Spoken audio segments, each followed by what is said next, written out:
కాశీరాజ్యంలో స్వయంవరం జరుగుతుందని తెలుసుకున్న భీష్ముడు కాశీరాజ్యానికి బయలుదేరాడు.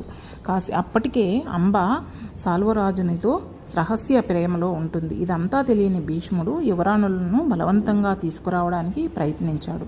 అక్కడి రాజులు బాణాల వర్షం కురిపించారు. కానీ భీష్ముడు తిరుగుదాడి చేసి సాల్వరాజునికి ద్వంద్వయుద్ధానికి ఆహ్వానించి తనని గాయపరిచి వదిలి వచ్చేస్తాడు.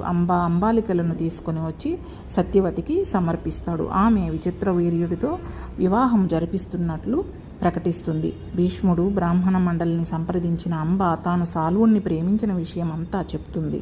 ఇది విన్న భీష్ముడు గౌరవ మర్యాదలతో సాల్వరాజుని వద్దకు పంపుతాడు అంబని.